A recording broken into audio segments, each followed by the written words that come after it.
BBB is here in between your activities with me, Desra Ramadhani, and me, Nabila Putri Asifa, who will provide you the latest news highlight May 15, 2024. Viewers, a flash flood of cold lava hit the West Sumatra region on Saturday, May 11 night. This incident was triggered by high-intensity rain in the upstream area of Mount Merapi. Four regencies were severely affected by this incident, including Agam Regency, Tanah Datar Regency, Padang Panjang Regency, and Padang Pariaman Regency. As a result of this disaster, 37 people died. At least 22 people died to Mount Merapi lava floods in Agam and Tanah Datar district, West Sumatra, 11 of May 2024 on Saturday night. The flash floods or Golado also allowed access to Padang Bukit Tinggi Street in the Lembah Anai area of Tanah Datar Regency. Head of BNPB's Disaster Information and Communication Data Center, Abdul Muhari said in Sunday that Golado hit Agam district at 9 p.m. According to BPBD's Agam Data Center, the number of victims reached 15 people.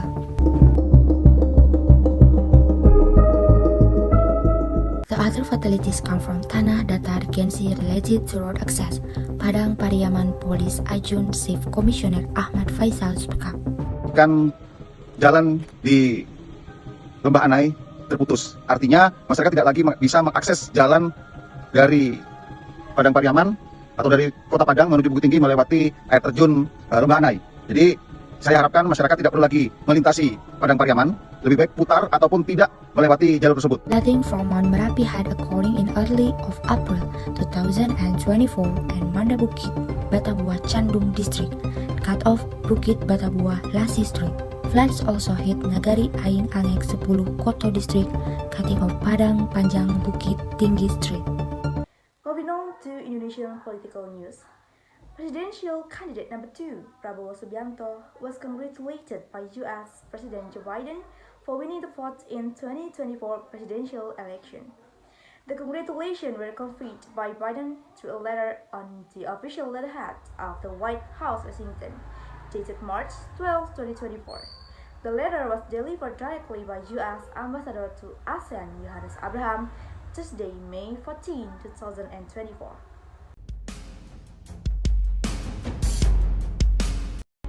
The selection of President Prabowo Subianto received congratulations from United States Defense Minister Lloyd J. Austin III on Wednesday, 24 of April 2024. Remarks were delivered by Defense Minister Austin by telephone after Prabowo and Gibran were appointed as president-elect by the Indonesian Election Commission. Minister Austin also delivered a special message from US President Joe Biden to Prabowo. Apparently, Biden congratulated Prabowo on winning the 2024 election.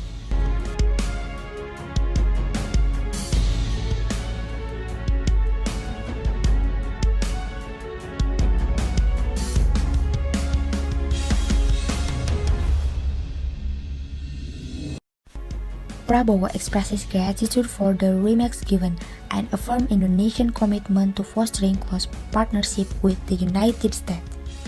On that occasion, Prabowo and Austin also discussed the defense relationship between the United States and Indonesia and shared their views on regional and global security dynamics. The two also discussed the potential to strengthen defense cooperation, including the modernization of the Indonesian military. Austin emphasized the importance of value sharing between Indonesia and the United States, which is the largest democracy in the world. Minister Austin also appreciates the success of Indonesia in airdropping humanitarian to the Gaza Strip some time ago. Another thing that the two countries agreed on was to maintain international rules and norms in order to maintain a free and open Indo-Pacific region.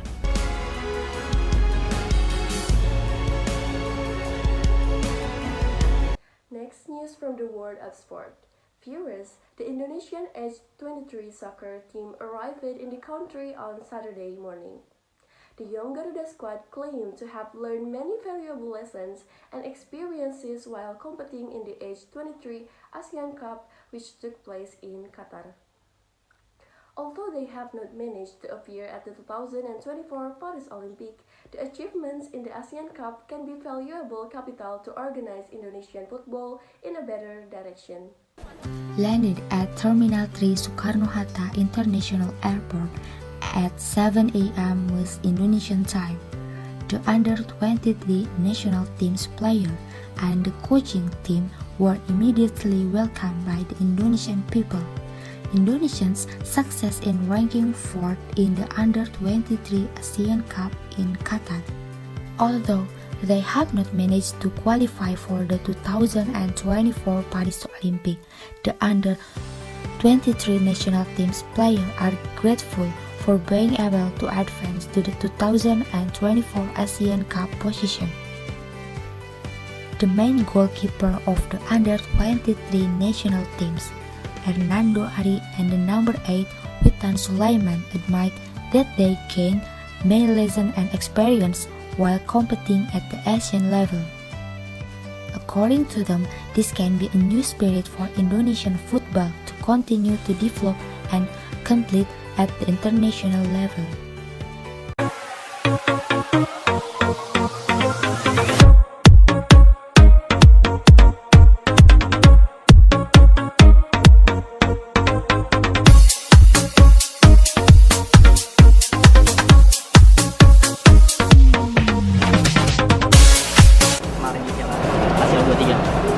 Ya, ini pertama kali kita lolos di semifinal dan juga kemarin kualifikasi buat Olimpik ya. Jadi banyak pelajaran untuk kita terus berbenah dan juga kita awalnya sama-sama ingin target itu masuk Olimpiade satu tim ini karena ya takdir berkata lain, jadi kita harus banyak belajar di kemudian hari itu.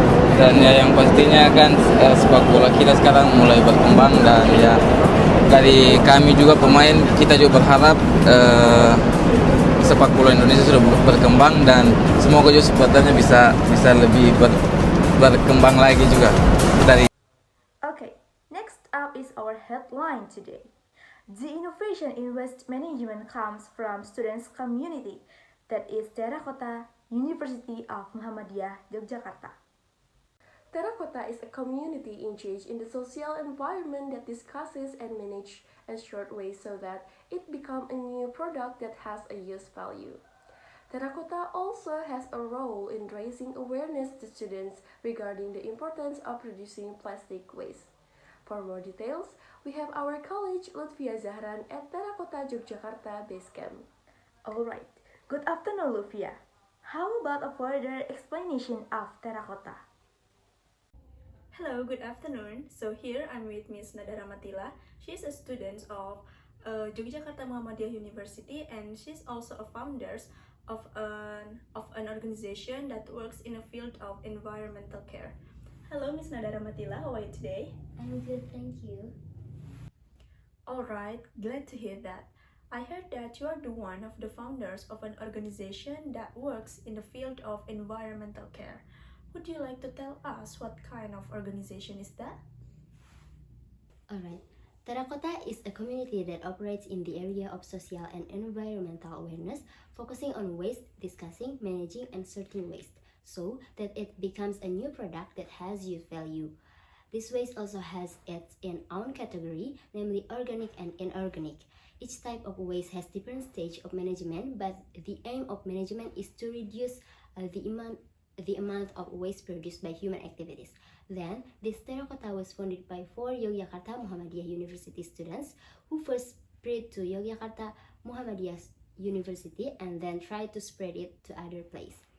Maybe on the other campuses one day, but what is clear is that this idea was created by 4 Yogyakarta Muhammadiyah University students. Then we tried to incorporate this Terracotta into a system that already exists on campus. For example, of our activity was at Yogyakarta Muhammadiyah University Ramadan activity yesterday. It's like kind Rumis activities. Terracotta at Rumis activities yesterday contributed to managing the waste generated from Rumis activities. The activities we carried out were collecting leftover food from sahur and breaking the fast at the Kiai Haji Ahmad Dahlan Yogyakarta Muhammadiyah University Mosque We manage the rubbish that we have collected and make it into organic fertilizer, and also the main food for maggots. And it turns out that from there, waste can still be used as a new items that have use value. Because this is an organization that also operates in a field of social care, does Terracotta itself has a role in society? Alright, for now, we are still exploring activities on campus because, as I explained earlier, Terracotta is trying to get involved in the system that already exists on campus.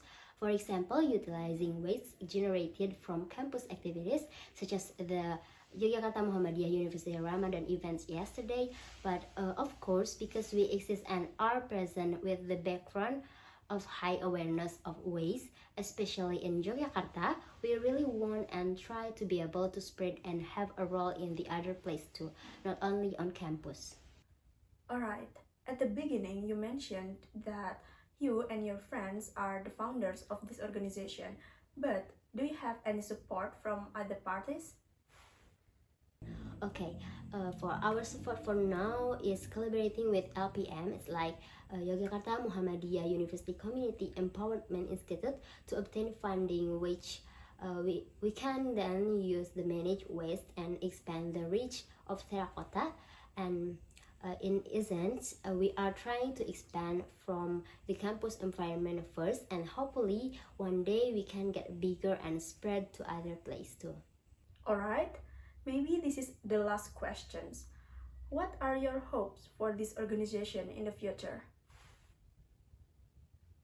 My hope is that with this Terracotta, young people or everybody, especially in Yogyakarta Muhammadiyah University students who are in close proximity to us, will immediately realize how urgent Indonesia is regarding waste and can become pioneers in their environment to become someone who cares about waste. And waste is a complex problem in Indonesia, proven by the University of Georgia in 2018, claiming that Indonesia ranks in second in the world in contributing to waste production. And this is big because the impact of maintenance of waste will have an impact on health and even natural disasters. Many vinyl waste disposal sites have been closed, one of which is the Piungan TPS, which will be closed again this May after being closed in 1996 and opening in 2023. And this is a difficult problem because in Yogyakarta itself, in 2022, the waste figure will reach 700 tons per day, and we must immediately resolve and treat this. How do we do it? Let's start with ourselves. I hope that Terracotta can travel far, not only in the Yogyakarta Muhammadiyah University environment, but spread widely throughout Indonesia. Alright, Miss Nada, thank you for the information. Hopefully what you hope for Terracotta can soon come true, and Terracotta can become a large organization that is a pioneer in social and environmental awareness. Lutfia Zahran reported and I returned to the studio. Well, thank you Lufia for reporting directly from Terracotta Base Camp in Yogyakarta. Viewers, Bali as an international destination never runs out of new hidden gems. So next, we will take you to see iconic spots in Bali, which will be our closing news this afternoon. We take our leave. I am Nisra Madani. And me, Nabila Putra Asifa. Bye-bye.